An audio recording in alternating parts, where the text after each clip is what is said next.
Sriman Narayan. Jai Sriman Narayan. I want to pay my obeisances to my spiritual master, Srimad Jagat Guru Sudarshan Acharyaji Maharaj. I want to pay my obeisances to Lord Sri Ramanuj.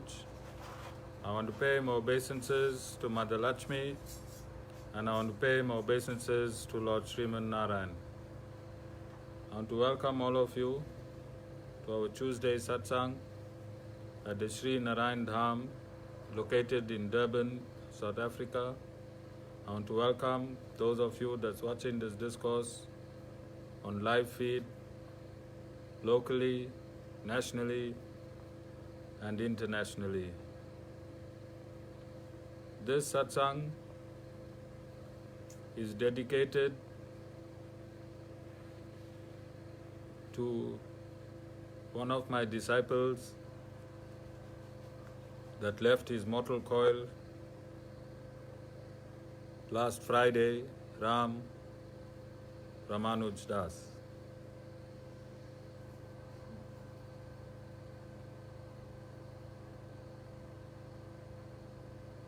And I'm going to go straight into the topic. I have prepared most of you for this eventuality since I started Satsang 6 years ago. Every year, in more than 10 discourses, I explain to you that you are not the body, you are the soul. And the human body is a via medium to remain in this material universe or to exit this material universe.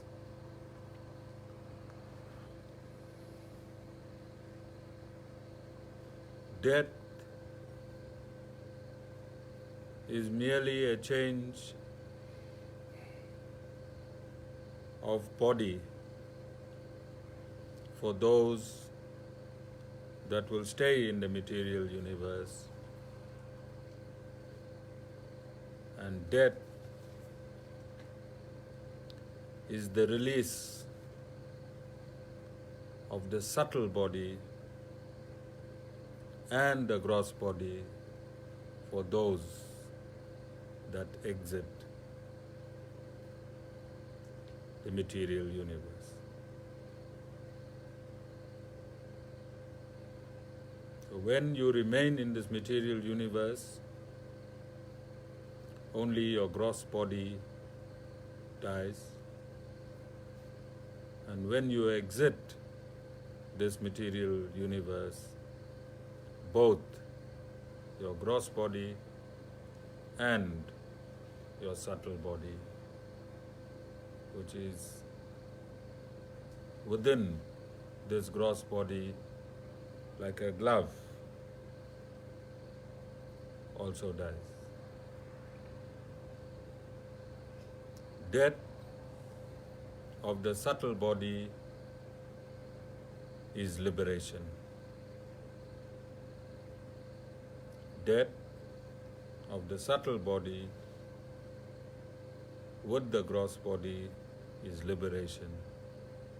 Death of the gross body continues bondage, because you attain and continue to attain eternally gross bodies until you are liberated.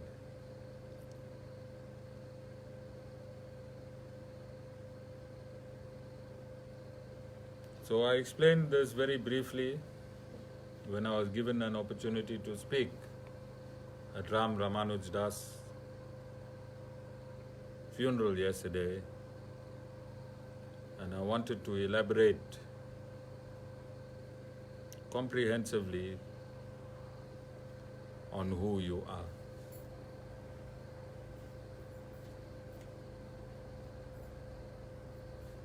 The soul that is lodged in your current body appeared from one of two places, either from the heavenly world or the hellish world in your previous body, from your previous lifetime. And it is easy to determine from where you came. Those that are involved against scriptural injunctions, backbiting or backstabbing, scandalizing, those that's involved in betrayal, those that's involved in criminalities, those that have no respect for themselves and others. These qualities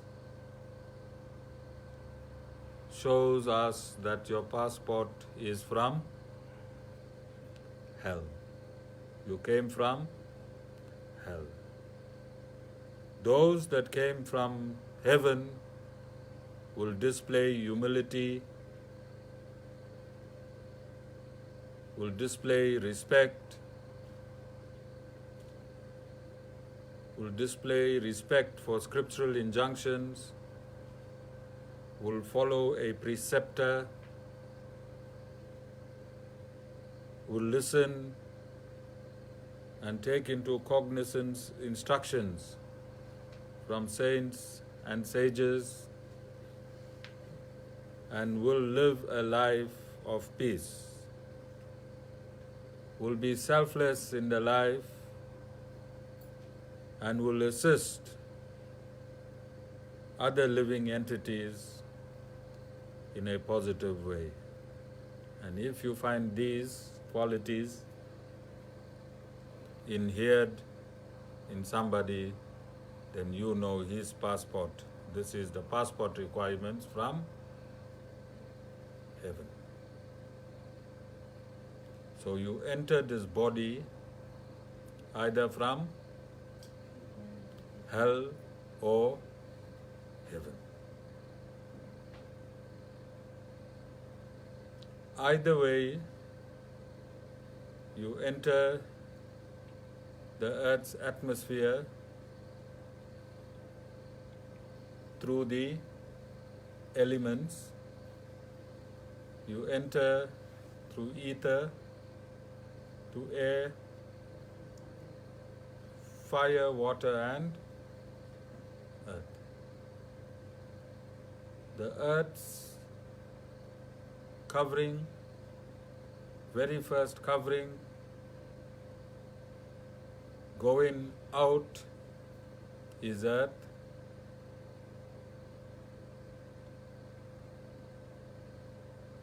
Ten times the diameter of earth is water. 10 times the diameter of earth and water is fire. 10 times the diameter of earth, water and fire is air, and 10 times the diameter of air is ether. Can you see?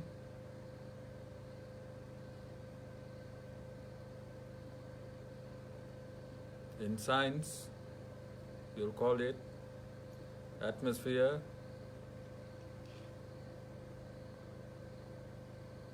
Any scientist here? Stratosphere. Water is hydrosphere. You know all those spheres, Amita? These are the covering of the earth's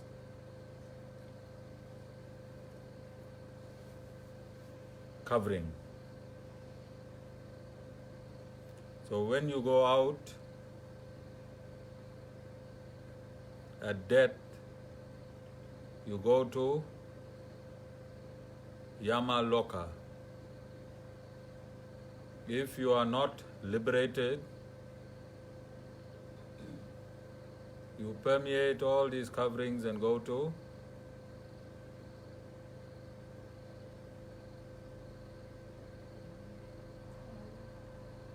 no. You permeate the earth's atmosphere and you go to Yama Loka. Seated on every shoulder is Lord Narayan's and Yamraj's recorder. Name of this recorder is Chitragupta, and he even records your bad thoughts, even your bad thoughts. So when you enter Yamraj's domain,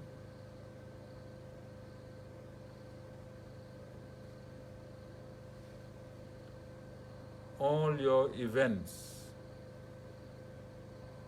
actions of this lifetime, a spreadsheet of your lifetime is given to Yamraj, and in accordance with your spreadsheet, you are sent either to hell or heaven. If you have more negative actions, you'll go to hell. If you have more positive actions, you'll go to heaven.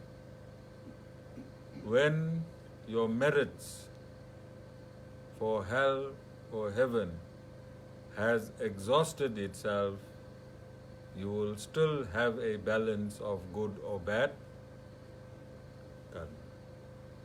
Depending on the balance of this residual karma, you will be placed in a divine or non-divine family. And then again you can gauge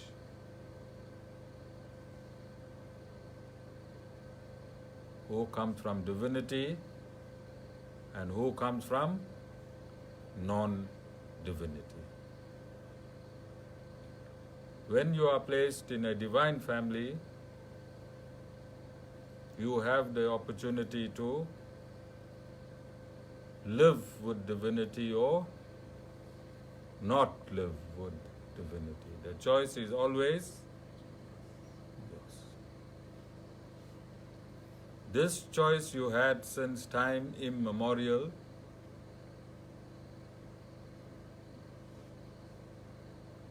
And I've stated in previous satsangs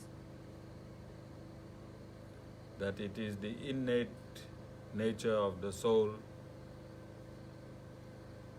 to exhibit hatred and desire, which dropped us into the material atmosphere in the first place. If you are still hating today,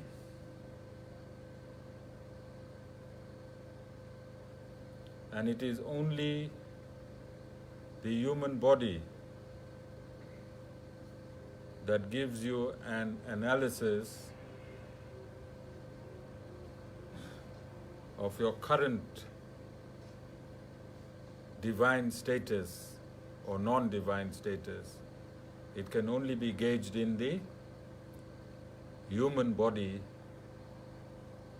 Then you have not changed since time immemorial. And if you don't change in this lifetime, we still have 155 trillion years more to complete this cycle of creation. And if you think you're suffering now,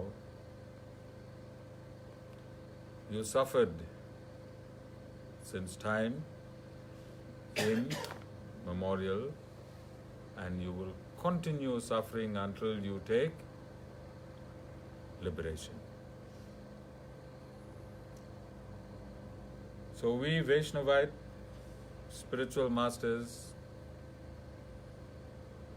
take our birth specifically to save your souls from eternal misery. That is our only concern. Along the way, we give you a few lollipops. But if you do not listen, if you do not follow the instructions of the Guru,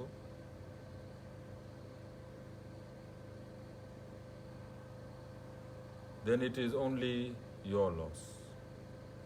Guru loses nothing. Neither does a Guru gain anything. The Guru, on behalf of the Supreme Personality of Godhead, is endowed to relieve you of your suffering and take you back to your original home. This is a prison, and the Guru gives you a free get out of prison card. But in order to get out of prison, you have to comply with certain instructions. Anger and hatred go hand in hand.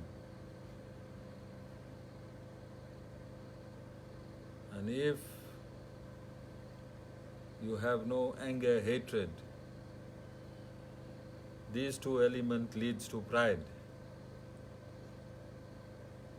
Then you do not only damage yourself, you cause collateral damage. And we've discovered over the past 6 years that divine and pure children that were relishing this satsang and nourishing their souls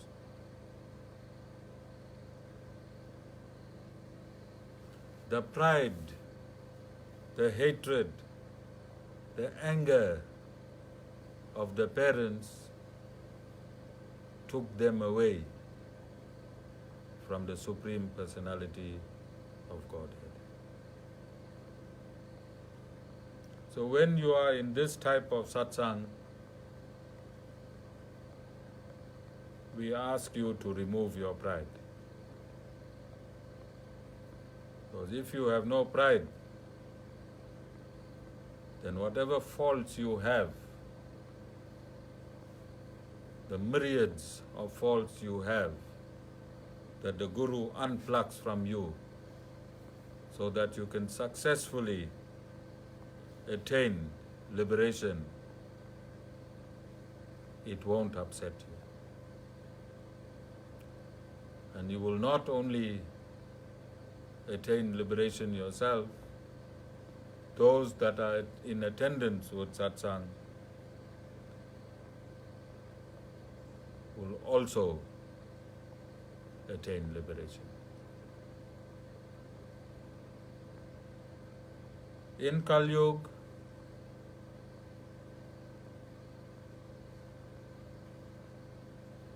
it is easier to be non-divine than divine. And again, I've shown in my satsang itself.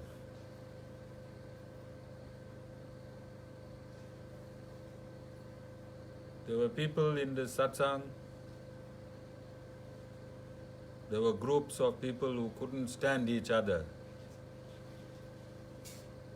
There were people in the satsang that left because other people in satsang were holding certain positions. There were people in the satsang that left because they couldn't stand other people in the satsang.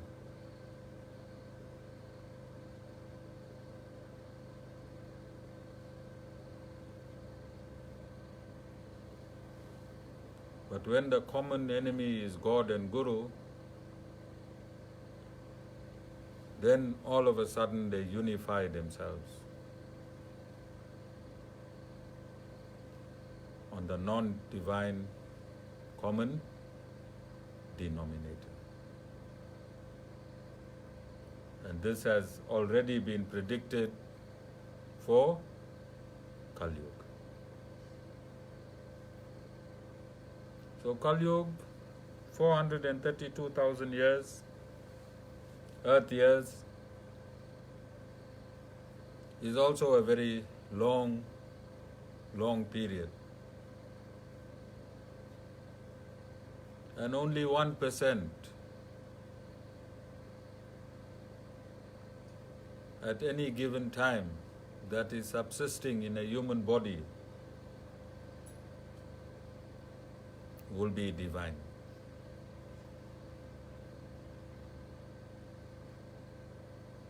And if you have the opportunity to be in that 1%, then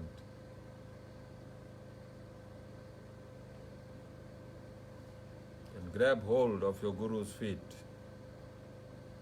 and never let it go. Because only pride unlocks the handcuff that holds you to your Guru's feet, nothing else. And opposite pride is humility. Change your pride to humility. No matter what the Guru tells you, you must be like the Vaishnavi. Yes, Acharyaji. Okay, Acharyaji. Yes, Acharyaji. No anger, no hatred, no pride, simply humility. And Vaishnavi caught it the most from me because she attended the most satsang. That's maths, Vaishnavi. That's maths. If you attend the most satsang, then you'll catch it there. Most, that's maths, alright?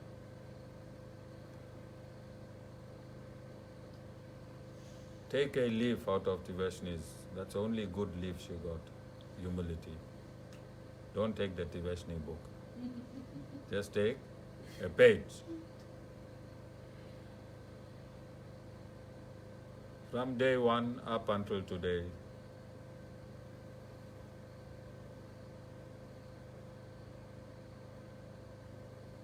her side to me did not change.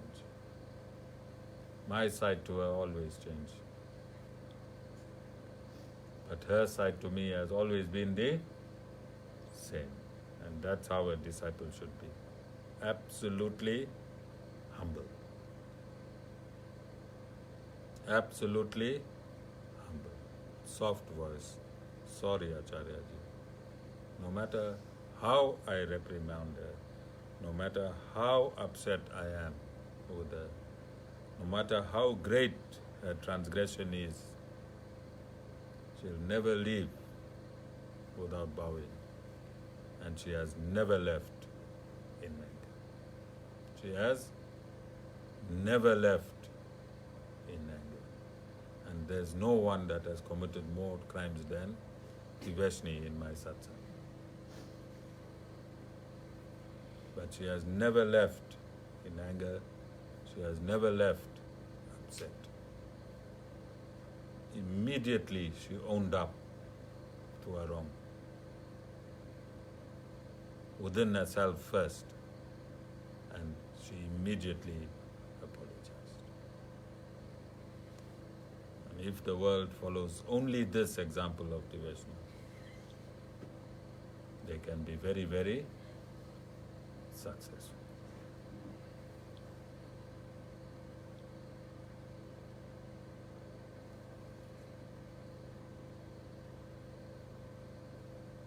It is sad to see the Vedas actuate itself.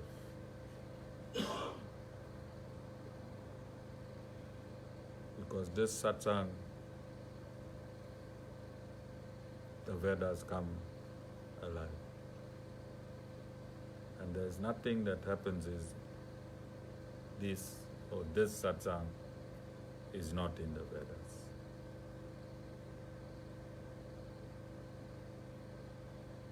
And it is sad.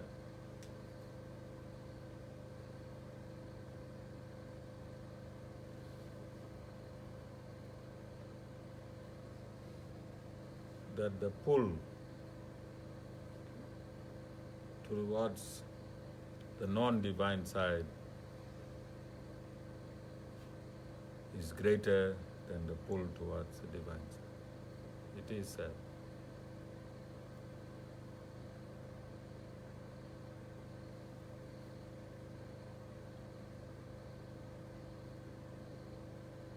I have given to the best of my ability the main principles of human life. I have explained comprehensively the Narayan principle. I have explained comprehensively the Guru principle.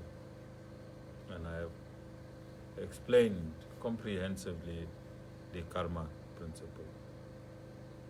If one does not submit to these principles, then you will continue in this fashion for millions and millions and millions of years to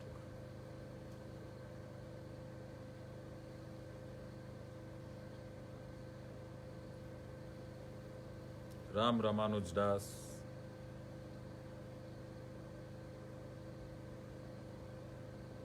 had humility, and his humility gave him liberation. And Lord Sri Ramanuj, in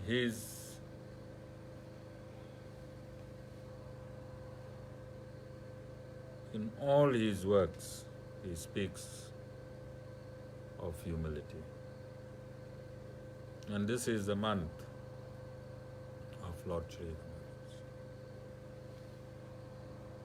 And I think today is his exact birthday, if from the Hindu calendar. Ravi worked in our family business.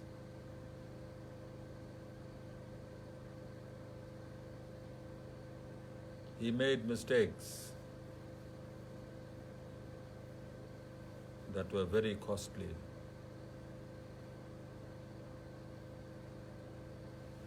And because he was older than Sean, then Sean would ask me to advise Ravi. And I would reprimand him quite seriously sometimes. And more often than not, this would happen on a Tuesday. Sometime I will shoot his head off.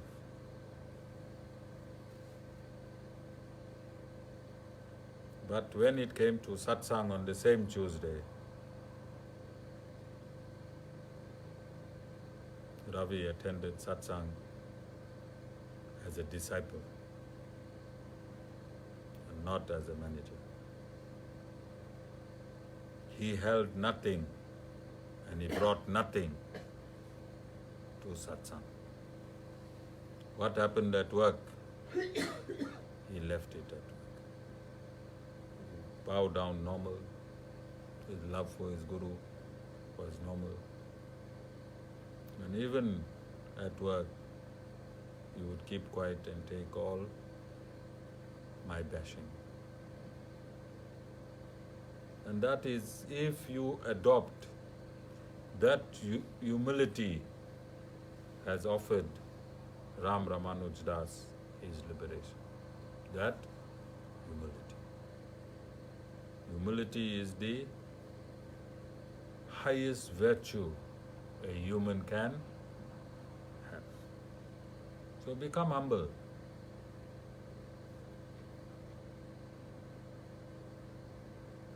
Become like Raam Ramanuj Das.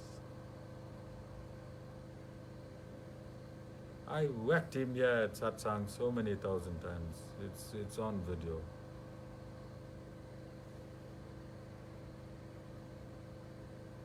His friend gave a speech yesterday. And he said for the past 12 years, they went to the South Coast. It's only a few years that Ravi missed. The few years were the last few years when I stopped him. When I stopped him.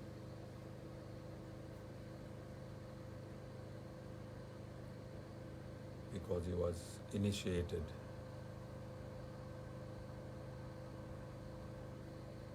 And you can't go to the South Coast with drinkers and meat eaters.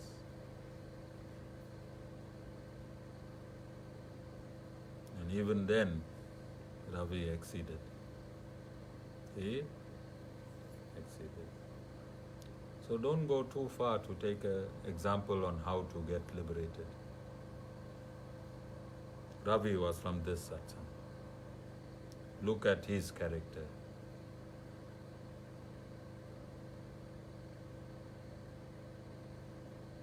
And I said in my speech yesterday that when you are born and when you meet your Guru, you are writing test, amita, upon test, upon test. As long as you are alive, you are writing test. At death, you write your final examination. At death, you write your final examination. Because liberation is only attained at death. And Ravi passed his final examinations with flying colors.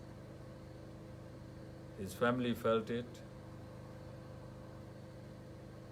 His soul was moving freely in those days.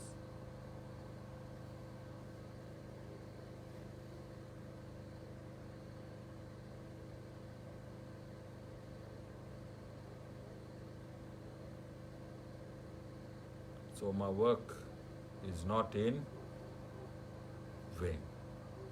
Because if a guru can liberate one soul, he has achieved his purpose as a guru. 2 initiated devotees have left us already. Ragni left us last year. And Sudarshan's mom left us last year. But she was not initiated. But she read the Om Namo Narayan mantra at her last reading. So these are real results of a bona fide spiritual master. These are real results of a bona fide spiritual master. And I'm preparing all of you. This long road, these hundreds and thousands of satsang is held simply to qualify you for liberation at death. Everything the Guru does for you is to qualify you for liberation at death. So you should prepare yourself You see with your own eyes and you experience with yourself. You see a child born, don't you? Somewhere in the family a child is born, and somewhere in the family somebody dies.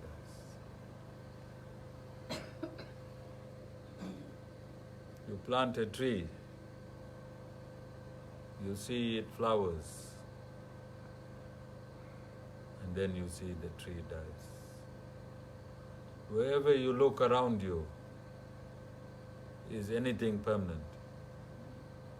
Everything is changing. This land that we came on, its entire structure has changed. 100 years later, this structure will be changed again. So you can see change happening every minute, every second. You can see that nothing is lasting. And it is this time you have to make your decision, that in this material universe, things only last for a while.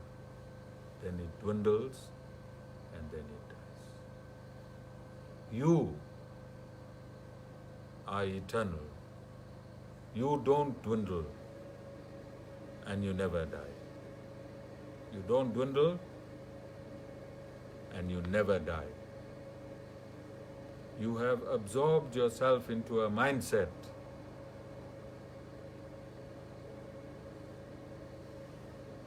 and you are in an illusion, and that is the only illusion, is that you think you are this body,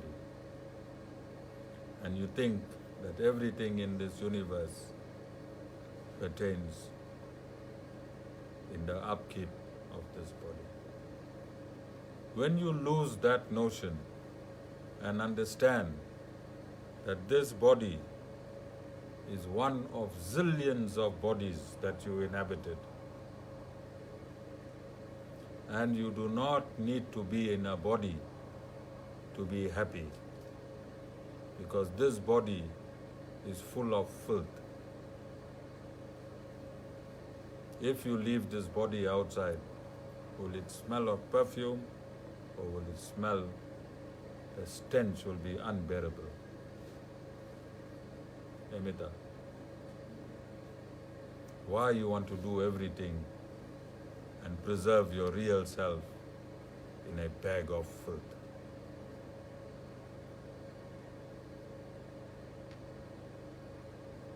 The soul does not need this body. The soul does not need this filthy body.